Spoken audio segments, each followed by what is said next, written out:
드디어 이제 사울 왕의 시기가 점점 더 심해지면서 다윗을 어쨌든 초장부터 싹을 자르자. 계속 함정을 파는데 이 함정을 팔수록 다윗은 더 이렇게 성장해가는 영향력이 커지는 모습. 그래 이제 처음에는 내 딸 메랍을 주겠다. 내 딸 메랍을 주라. 나를 위해서 여호와의 싸움을 싸우라. 사울의 제안을 보면 굉장히 충동적이고 교활하고 악마적이고.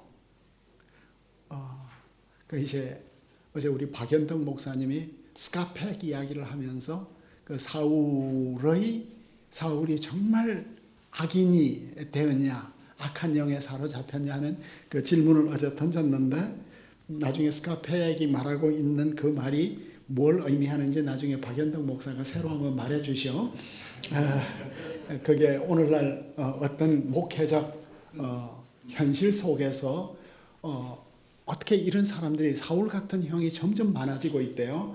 그 사울을 보면 상당히 소시오패스적인 이런 길을 계속해서 가고 있는 것 같아요. 다윗 내러티브 안에서. 그 왕의 가 되라 했는데 다윗이 너무나 지혜롭게 대답하죠. 내가 누구며 이스라엘 중에 내 친속이나 내 아버지 집이 무엇이냐. 왕의 사위가 될 수 없다. 다 계약이 되었던 것 같은데 그래도 되었던 것 같은데 메랍을 줄 때쯤 되어서 다른 사람에게 아드리엘에게 주었어요.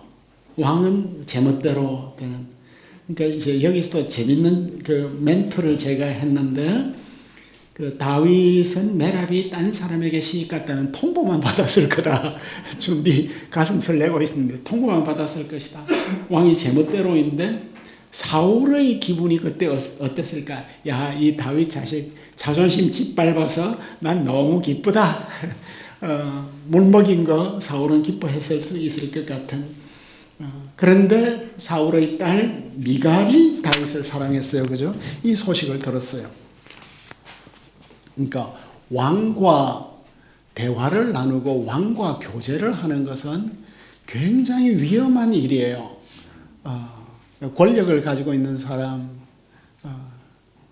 전 하여간 굉장히 그 영향력을 가지고 있는 사람 가까이 있는 건 참 위험한 일이고, 왕의 생각은 보이 물과 같다고 하잖아요. 그러니까 쌓여 있는데 이게 어디로 흐를지 모르니까.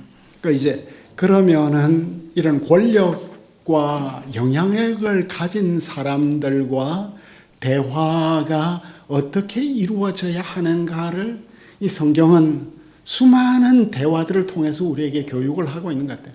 왕이 예스 했다고 해서 그게 결코 예스가 아니야. 왕은 언제든지 그 루포를 또 빠져나가니까. 이제 사울이 드디어 다윗에게 이르되 내가 오늘 다시 내 사위가 되리라. 미갈을 이제 올무로, 왕은 자신의 딸까지도 트랩으로 이제 쓸 생각이 있겠죠. 그래서 사울이 그런 생각을 했는데,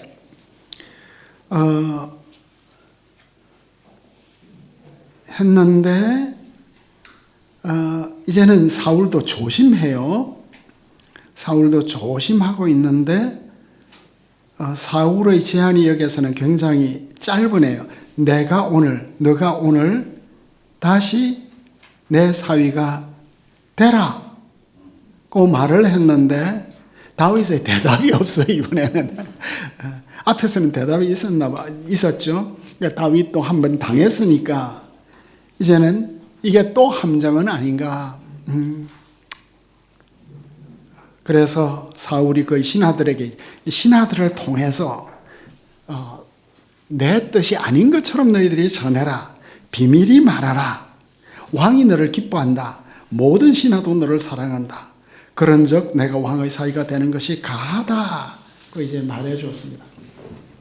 사울도 이제 어렵다는 인식을 했고, 딸을 이용하다가 이제는 신하들을 이용하고, 비밀히 말하라. 방식도 내용도 비밀. 그래서 조심스럽게 해라. 지혜롭게 해라. 미묘하게 해라. 불필요한 오해를 만들지 않도록 하라. 왕이 배후에서 조종하고 있다는 이런 인상을 주지 말라. 그의 제안은 공식적인 견해인 것처럼 그 신하들의 대부분의 견해인 것처럼 말하라. 그래서 이제 사울의 신하들이 다윗에게 말했더니 다윗이 이번에는 상당히 신중하게 대답하죠. 왕의 사위 되는 것을 너희가 작은 일로 보냐? 나는 가난하고 천한 사람이라. 나는 달이라. 이렇게 또 이제 반박을 하고 있습니다. 다윗의 가난과 비참함, 이거는 실제적으로 가난과 비천보다는 궁궐의 예법이겠죠. 사울의 신하들이 이제 전달을 하니까 이제 사울이 다시 한 번 더 말하는데 다윗의 거절, 이번에는 다윗의 거절을 그냥 받아들이지 않고 단단히 결심했어요.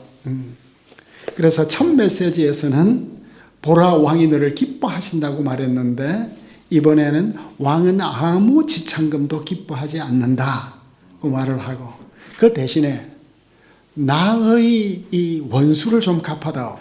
우리의 원수는 블레셋이다. 블레셋 사람들의 포피를 이렇게 100개만 가져오라. 다시 한 번 더 이제 이야기를 합니다. 다윗을 죽이려고 하는 의도가 더욱더 확고해졌다. 지창금 모하르 대신에 모케시를 이제 던지고 있어요. 그러니까 사울은 여전히 다윗 이 인간도 야심적인 인간이야. 인간 가운데 야심이 없는 인간은 없잖아. 다윗은 야심적이니까 미끼만 던지면 분명히 물을 거다 이렇게 생각을 해요. 이런 마인드를 가지고 있는 사람들이 이 세상에 많죠. 그러니까 우리 목회자들은 대부분 순진해. 초빙을 하면 정말 나를 사랑해서 초빙하는 줄 알아. 존경해서 하는 줄 알아. 그러니까 초빙을 받을 때 오늘 박노철 목사님이 계셨어야 되는데 내가 얼마나 말렸는지 몰라. 얼마나 말렸는지 몰라. 마지막에는 나도 그럴듯했어. 그러니까 이제 중요한 인생의 결정에 있어서는 영적 분별을 해야 되잖아요.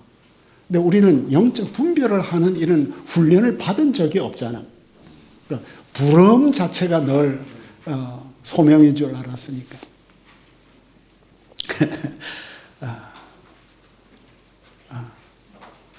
그래서 마지막까지 분별하는 이런 작업들을 이제 다윗이 하고 있는데, 하여간 포인트는 권력자들은 집요하다.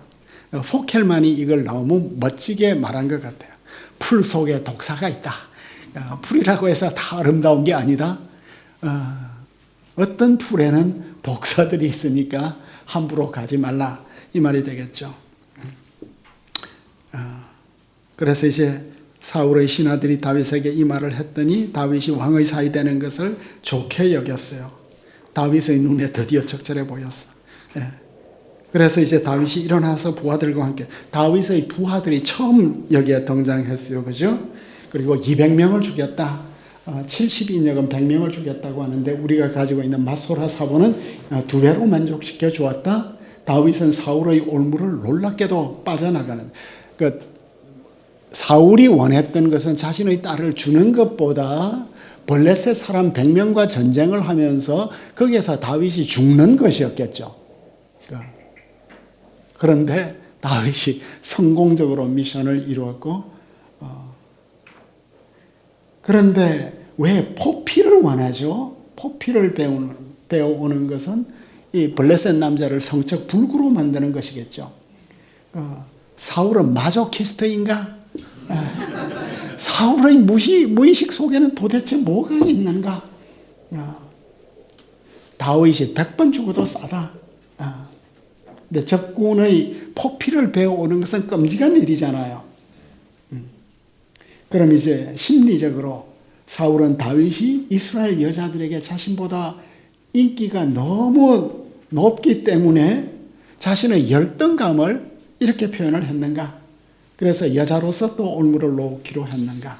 이걸 통해서 이제 여호와께서 다윗과 함께 계심을 사울이 알았고, 내레이터가 이제 다시 평가하고, 사울의 딸 미갈도 다윗을 사랑했습니다. 내레이터가 이제 드디어 사울도 하나님이 다윗과 함께 하심을 인정하지 않을 수 없었고, 그런데도 왜 사울은 분명히 이분이 주의 종으로서 하나님의 일을 하는데 왜 미울까? 이게 병든 인간의 마음인가? 그러니까 우리는 사울을 통해서 인간 마음을 훨씬 더 깊이 생각을 해보는 것 같아요. 그러니까 결과적으로 다윗은 왕권을 취하는데 훨씬 더 근접했습니다. 이것도 다윗이 원한 건 아니었어요. 사울이 주도적으로 그렇게 만들어가고 있습니다. 사울의 모든 수고와 올무는 다윗의 유익을 위하여 이루어지고 있는 것입니다. 미갈은 그의 아버지와 다윗 사이에 어떤 일이 벌어지고 있는지 몰랐지만 다윗을 향한 사랑은 변함이 없었던 것 같아요. 그래서 사울은 그의 가족 가운데 또 한 명의 적을 갖게 되었습니다. 그래서 이제 예수님 죽이려고 하는 헤롯의 업무, 헤롯은 진짜 거짓의 사람인 것 같아요. 그러니까 사울이 이제 다윗을 더욱더 두려워했다. 평생 대적이 되었다가 이제 새로운 다윗이 항구적인 원수가 되었다. 사울과 다윗의 첫 게임은 사울의 완패로 끝났고, 사울의 달은 지고 다윗의 별은 점점 환해져 가는 이런 변화가 만들어지고 있습니다. 그래서 이제 다윗이 계속 무공을 세우고 있는, 더 지혜롭게 행했고 그 이름이 심히 존귀하게 되었다. 그러니까 사울의 두려움이 점점 커져가고 다윗은 점점 더 지혜로워져 가고, 사울의 모든 신하들보다 더 지혜롭게 행하고, 잘 싸웠다. 주님의 싸움을 싸워내었다. 그래서 다윗의 이름이 점점 더 귀하게 되었는데 누구에게 귀해졌죠? 이름이 귀해졌다. 다윗은 요나단에게 귀해졌고, 사울의 신하들에게 귀해졌고, 이스라엘과 유다에게 귀해졌고, 이제는 미갈에게까지 귀해졌어. 그런데 다른 무엇보다도 주님께 귀하게 되었다. 사울 빼고. 그 사울의 길과 다윗의 길. 여기서 숙명과 운명이 여기에 나왔네요. 그 이제 다윗의 맹점, 제가 이제 다윗이 되어가지고 제가 이제 이 시점에서 다윗이 되어 보았어요. 이 성경 내러티브 속에 제가 들어가서 내가 엘라 골짜기에서 골리앗 앞에 나선 것이 내 야심 때문이었는가? 혹은 내 믿음 때문이었는가? 또 나는 처음에 왕의 상금에 솔깃했어. 솔깃했다고. 그래서 여러 번 확인했어. 한두 번 확인한 게 아니에요. 내 모습을 내레이터가 있는 그대로 이렇게 노출해 주었어요. 내게 다윗에게 야심이 없다고 말을 할 수가 없는 것 같아요. 내 야심을 어쨌든 내 속에 있는 야심을 가장 잘 알아본 것은 내 형님이었고, 그래서 이제 골리앗 덕분에 내가 천부장이 되었고 벼락 출세했고, 그 궁중 생활, 내가 이제 다윗이 되었다면 상당히 즐겼을 것 같아요. 미갈이 또 나를 사랑했어. 근데 내가 미갈하고 결혼한 건 미갈을 사랑했기 때문은 아닌 것 같아. 미갈은 나를 사랑했지만 미갈과 다윗의 비극이 여기에 있는 것 같아. 다윗의 관점에서는 미갈보다는 왕의 사위가 더 좋았던 것 같아요. 그래서 나도 미갈을 내 권력의 도구로 삼은 게 아닌가. 그때는 내가 분별이 안 되었어. 나는 기부와 궁궐에서 권력의 단맛을 보면서 권력의 자리 곁에 있는 것이 얼마나 무서운 것인지 아직 몰랐어. 그래 이제 나는 한 마리의 도요새야. 도요새. 취조야. 빛이 도. 아름다운 새. 아직 맑고 밝은 달빛이 비치는 우람한 나무에 깃들여서 맑고 밝은 달이 비치는 우람한 나무에 이 도요새 한 마리가 앉아서, 그런데 이 나무가 너무나 멋지니까 나를 겨누고 있는 새총들이 안 보여. 사람들의 새총도 못 보고, 좋은 옷 입은 것에 대한 사람들의 손가락질도 못 보고, 높은 명성을 미워하는 신의 뜻도 몰랐다. 이 당나라 재상 장구령의 가무오수나 가무기일 가운데, 우리가 이제 참 어떤 사회적인 지위를 갖게 되면 그걸 너무 칭찬 많이 받고 축하 많이 받고 너무 절기죠. 그 당나라 재상 장구령은 이 비단 옷 입고 인사받고 하는 이게 얼마나 위험한 것인지를 알았던 것 같아요.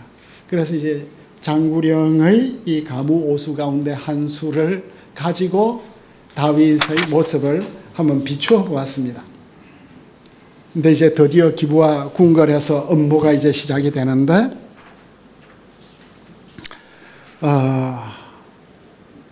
그동안은 좋았던 것 같아요. 영광의 찬란한 길만 보였는데, 우리 인생이 그렇지 않아요? 너무나 창창하게 내 인생의 그 상승 곡선이 끝이 없을 것 같아. 내 힘도 좋고 능력도 있고 머리는 더욱더 맑아지고, 내 인생은 이렇게 상승 곡선을 따라서 막 올라가고 있는 것 같은데, 어느 날 거대한 단절이 이제 오는 게 인생이잖아. 거대한 단절이 이제 순한 길로 가야 되는. 그 이제 큰 질문은 다윗의 여정하고 사울의 여정은 어떻게 다를까? 내가 능력 있는 사람으로 증명이 된 이후에 순환의 길을 걸어서 영광의 길을 가는 사람이 있고, 그 증명이 된 이후에 그냥 파멸의 길로 가는 그 두 길을 우리에게 보여주는 것 같아요.